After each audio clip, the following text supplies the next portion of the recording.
Hello students, electrostatics and potential के chapter के अंदर सेकेंड लेक्चर अपना कैपेसिटर के बेस पे।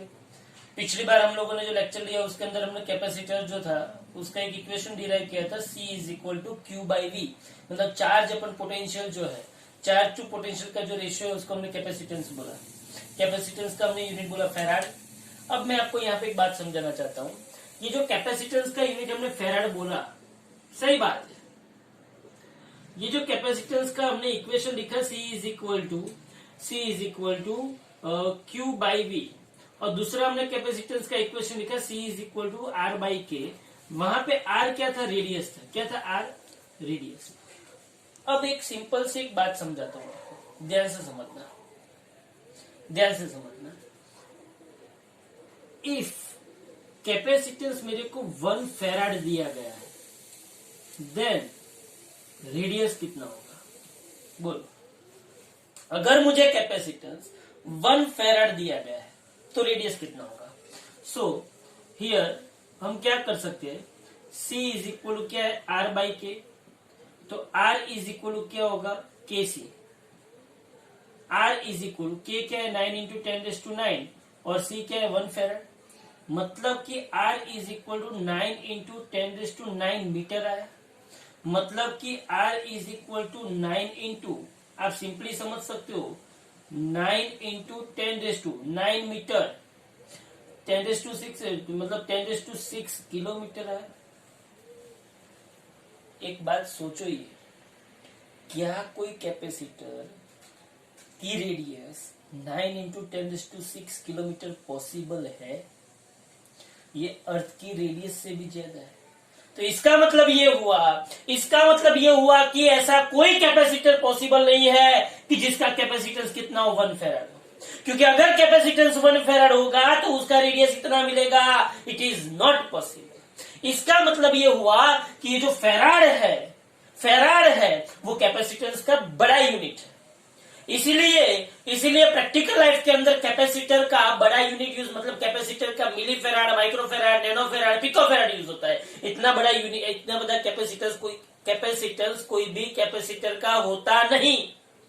अब क्वेश्चन ये आता है कि चलो ये बात तो समझ में आ गई। क्वेश्चन ये आता है कि आपके पास जो कैपेसिटर है उस कैपेसिटर का यूज क्या है? क्यों कैपेसिटर पढ़ते हैं?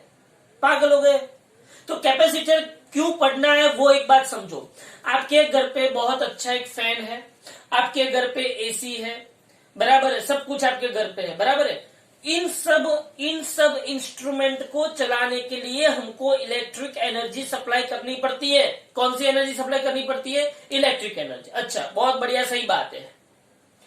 अब ये जो फैन है, फैन आपने आप कहीं भी ट्रेन में गए हो तो कभी देखा है आप लोगों ने, ऊपर छोटे छोटे फैन होते हैं। उस फैन में जनरली अगर आप वो स्विच ऑन करते हो फिर भी वो फैन घूमते नहीं है, वो पंखा घूमता नहीं है। तो कुछ आजू बाजू बैठे हुए महाज्ञानी लोग ऐसा बोलते हैं कि वो अपने वो पेन निकालते हैं, बराबर है, पेन निकाल के उसमें वो फैन के वो पंखा जो होता है वहां पे ऐसे उसको मारते हैं और फिर थोड़ा सा ऐसे घुमाते हैं मैन्युअली, और बाद में फैन स्टार्ट हो जाता है। तो वो लोग ऐसा बोलते हैं कि स्टार्टिंग में पहले हम हाथ से उसको घुमाएंगे तो बाद में वो फैन स्टार्ट हो जाएगा। इसका मतलब क्या हुआ? इसका मतलब ये हुआ कि उस फैन को पावर सप्लाई तो मिल ही रहा था, करंट तो मिल ही रहा था, लेकिन जो करंट इनिशियली उसको चाहिए उतना करंट उसको मिला नहीं। उसको जो initially 25 ampere, 30 ampere, 50 ampere current चाहिए, उतना करंट उसको मिला नहीं। वो करंट कहां से आता है? इसलिए आप लोग देखना, आपके घर में जो फैन होता है वो फैन अगर स्लो हो जाता है तब घर में ऐसा बोलते हैं कि भाई कैपेसिटर बदलाना पड़ेगा। कैपेसिटर या तो कंडेंसर बोलते हैं उसको। क्यों भाई? एसी में भी कैपेसिटर या तो कंडेंसर, क्यों भाई? तो समझो यहां पे कैपेसिटर और कंडेंसर है, वो इलेक्ट्रिक एनर्जी को स्टोर करता है। कैपेसिटर को हम क्या बोलते हैं? Condenser stores the electric energy in the form of electric charge, electric charge. अब सोचो यहां पे, ये इलेक्ट्रिक एनर्जी को स्टोर करता है in the form of electric charge. ध्यान से समझना मैं जो बोल रहा हूं वो। अच्छा भाई, बहुत बढ़िया, ये इलेक्ट्रिक एनर्जी को स्टोर करता है, सही बात है। मुझे जो कहना है वो ध्यान से समझो कि ये क्या करता है। कैपेसिटर, कैपेसिटर के अंदर इलेक्ट्रिक चार्ज होता है। क्या होता है? इलेक्ट्रिक चार्ज स्टोर हुआ होता है। अब जितना इलेक्ट्रिक चार्ज ज्यादा होगा उतना पोटेंशियल भी उसके पास क्या होगा? ज्यादा होगा। पोटेंशियल ज्यादा, जितना पोटेंशियल उसके पास ज्यादा होगा, जितना चार्ज उतने पास इलेक्ट्रिक एनर्जी भी क्या होगी? ज्यादा। अब होता क्या है, जब मैं ये कैपेसिटर को, सी फैन होता है ना, फैन, पहले कैपेसिटर आता है, power supply I, power supply I, capacitor ने चार्ज स्टोर करना स्टार्ट कर दिया, चार्ज स्टोर किया, बाद में सडनली पर्टिकुलर टाइम पे वो ये जितना भी चार्ज उसने पहले स्टोर किया है उसको सडनली एक साथ क्या करेगा? रिलीज करेगा। जब हाई अमाउंट ऑफ चार्ज एक साथ रिलीज होता है तब high amount of charge, large charge, उसको मैं दूसरा लार्ज अमाउंट ऑफ चार्ज एक साथ रिलीज होता है, तब मुझे क्या मिलता है? करंट मिलता है। लेकिन कैसा करंट मिलता है? Very very high current. और ये जो करंट है, ये जो हाई करंट है, वो फैन को क्या प्रोवाइड करता है? Initial torque. क्या प्रोवाइड करता है फैन को? इनिशियल टॉर्क प्रोवाइड करता है। भाई इनिशियल टॉर्क, टॉर्क आपको पता है कि टॉर्क क्या है? रोटेशनल मोशन के लिए काम करता है। कौन सी मोशन के लिए काम करता है? रोटेशनल मोशन के। समझो आप, इसका मतलब ये हुआ। अब आपको एक सिंपल दूसरी एग्जांपल समझाता हूं, ध्यान से समझो कि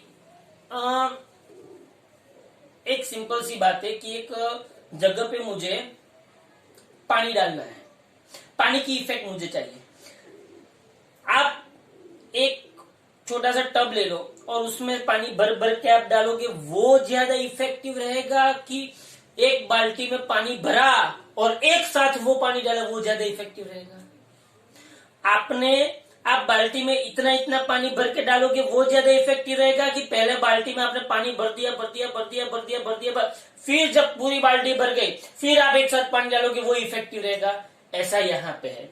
ऐसा कैपेसिटर क्या करता है? कैपेसिटर क्या करता है? पहले चार्ज स्टोर कर लेता है, पूरा चार्ज स्टोर कर लेता है, इलेक्ट्रिकल एनर्जी हाई स्टोर कर देता है और बाद में एक साथ वो चार्ज को क्या करता है? रिलीज करता है। और जब large amount of charge release होता है तब large amount of current pass होता है, and that current is use to initiate the function of particular electric या तो इलेक्ट्रॉनिक कंपोनेंट।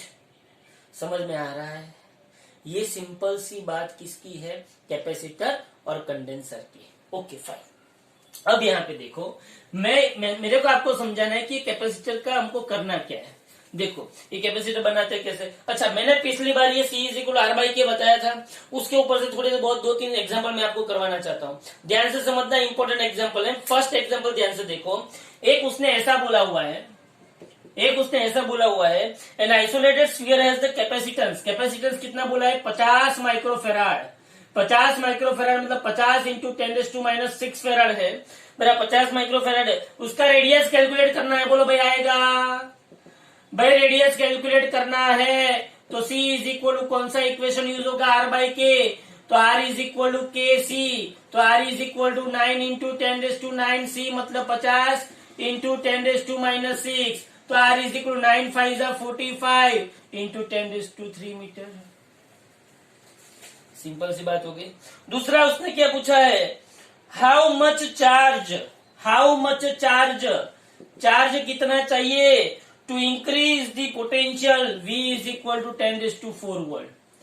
मुझे 10⁴ वोल्ट पोटेंशियल करने के लिए चार्ज पूछा है। नाउ आपके पास इक्वेशन है C = चार्ज अपन पोटेंशियल, तो Q = क्या हो जाएगा? CV। तो C कितना है भाई? 50 × 10⁻⁶ और V कितना है? 10⁴। तो Q is equal to 50 into 10⁻²। तो Q इज इक्वल टू कितना होगा? 50/100, 50 दूना 100, तो Q is equal to 0.5 coulomb. बराबर है। तो आपने यहाँ पे क्या किया, C is equal R by K use किया, और दूसरा आपने क्या यूज किया, Q is equal to CV use किया। बराबर। तो यहाँ पे मैंने एक फर्स्ट एग्जांपल आपको बताया, ये छोटा सा नॉर्मल सा एग्जांपल था C is equal R by K equation को यूज करके। अब मैं आपको दूसरा एग्जांपल बता रहा हूं, ध्यान से सुनना। यहाँ पे हम लोग कैपेसिटेंस का पोस्टमार्टम कर रहे हैं, ध्यान से देख लो। Capacitance C is equal to R by K, capacitance C is equal to Q by V, उसका यूनिट क्या है, फेराडे। फेराडे की फेराड, फेराड आता है। बराबर। तो यहाँ पे देखो दूसरा एग्जाम्पल मैं आपको समझाता हूं, ध्यान से देखो। दूसरे एग्जाम्पल में उसने ऐसा बोला हुआ है 27 स्फेरिकल ड्रॉप्स, 27 स्फेरिकल ड्रॉप्स। ओहो, रेडियस उसका दिया हुआ है 3 मीटर, 3 मीटर उसका रेडियस दिया हुआ है, और कैरिंग 10⁻12 कूलम चार्ज, चार्ज उसने दिया हुआ है Q is equal to 10⁻12 coulomb. बराबर है। अब ये लोग कंबाइन हो गए, ये लोग क्या हो गए, कंबाइन हो गए, और एक बड़ा सा चार्ज बनाया।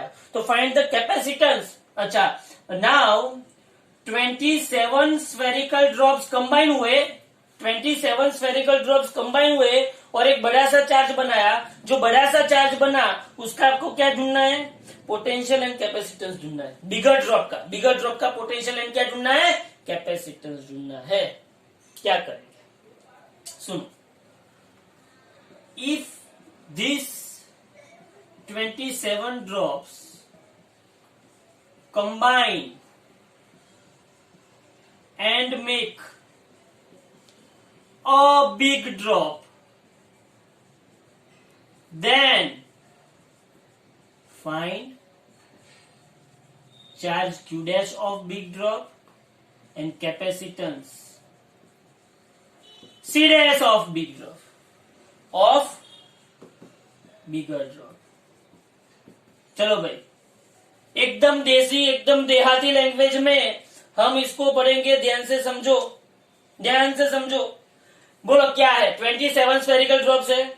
अच्छा मुझे ये बताओ कैपेसिटेंस का इक्वेशन क्या है, capacitance C is equal to R by K मुझे पता है 9 इंटू 10⁹। मुझे क्या चाहिए, R। क्या चाहिए, R किसका, बड़े ड्रॉप का। किसका, R बट। सी ये क्या करता है, ऐसे छोटे छोटे छोटे छोटे छोटे छोटे छोटे छोटे छोटे छोटे छोटे 27 ड्रॉप से वो इकट्ठे होकर क्या बना दिया, बड़ा ड्रॉप। ये जो छोटे छोटे ड्रॉप थे उसका रेडियस कितना था, स्मॉल r, लेकिन ये जो बड़ा ड्रॉप है उसका रेडियस कितना है, कैपिटल R।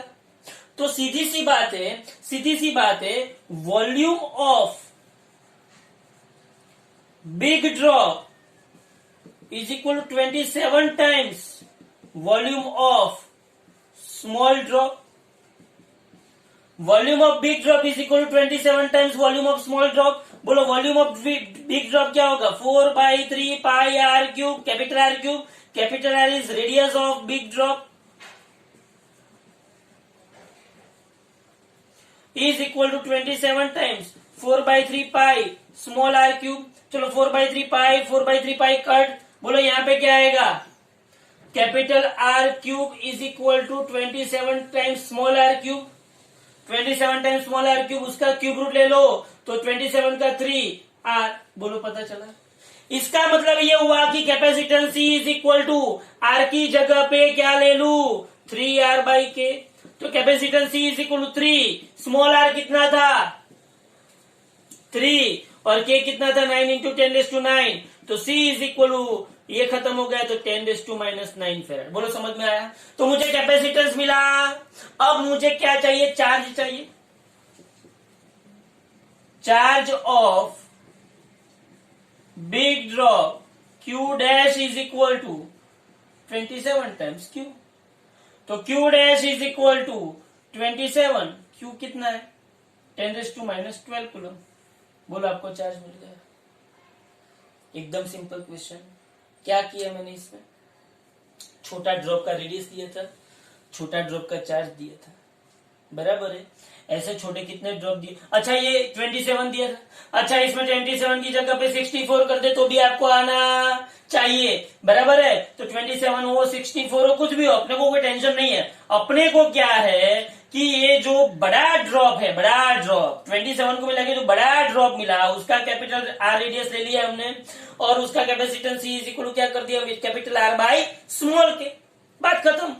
आर की जगह पे तो volume of big drop is equal to 27 into volume of small drop. तो वॉल्यूम ऑफ बिग ड्रॉप मतलब 4/3 pi capital R cube is equal to 27 4/3 pi small R cube. 4/3 pi 4/3 pi कब? तो R cube is equal to 27 R cube, R is equal to 3 है, बात खत्म। बोलो समझ में आ रहा है?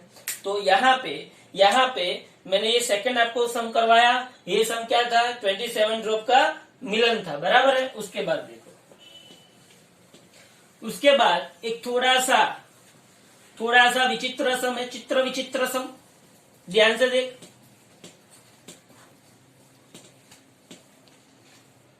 ध्यान से देखो, ऐसा सम है कि charge spherical conductor has a surface charge density.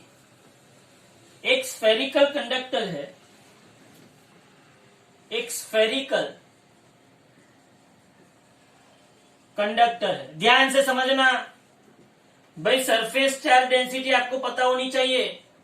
Surface charge density उसमें सिग्मा दी हुई है, कितनी दी है? 0.07 कूलम पर मीटर स्क्वायर, ये सरफेस चार्ज डेंसिटी है। When the charge is surface charge density is 0. When the charge is increased by 4.4 coulomb, मतलब इसकी surface charge density sigma है और इसके ऊपर चार्ज कितना है? Q है। कितना है? Q. Now charge is increased by,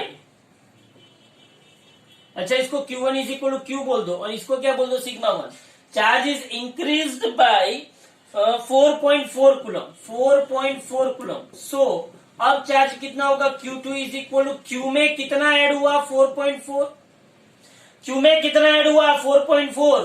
तो अब यहाँ पे सरफेस चार्ज डेंसिटी सिग्मा 2 कितनी है? 0.084 कूलम पर मीटर स्क्वायर। अब ये सरफेस चार्ज है। देखो जब चार्ज Q था तब सरफेस चार्ज डेंसिटी इतनी थी, जब चार्ज इतना 4.4 कूलम बढ़ाया तो सरफेस चार्ज डेंसिटी इतनी है। तो उसने पूछा क्या है? Find the initial charge. Initial charge Q पूछा है and capacitance of spherical conductor, capacitance पूछे। बोलो क्या करोगे? क्या करोगे? क्या कर सकते हैं?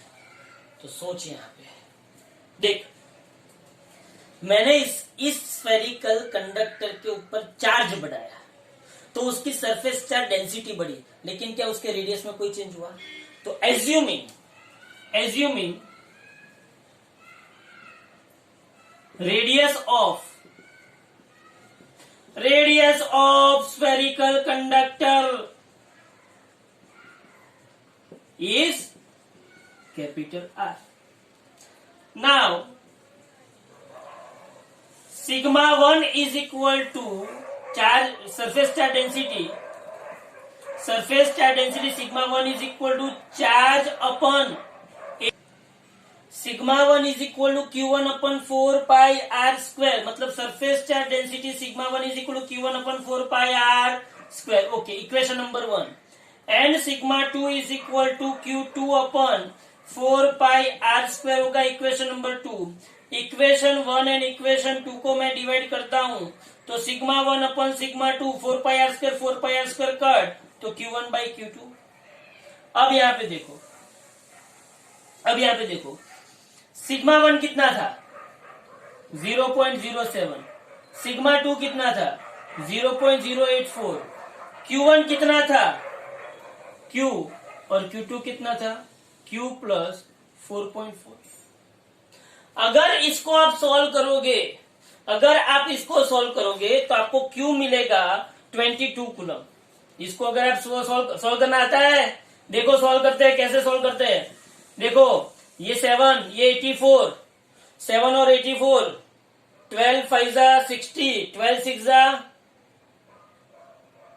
72, 12 7 जा 84।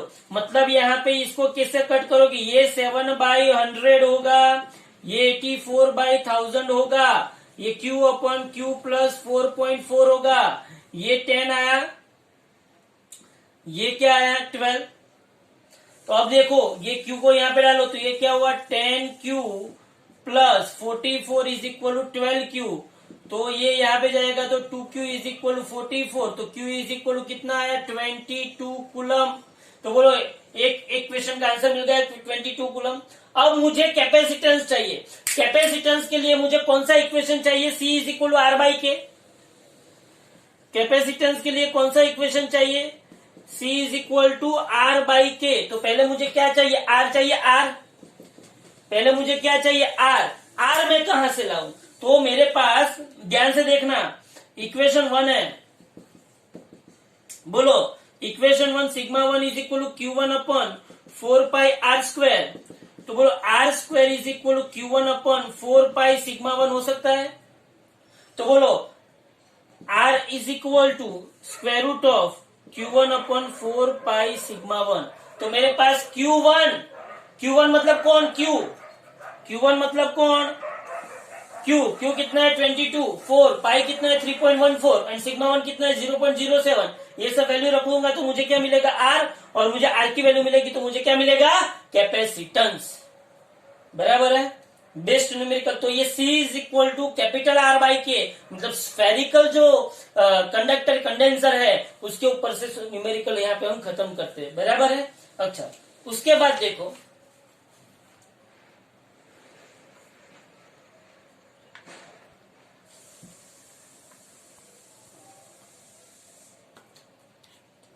चलो यहाँ पे देखो,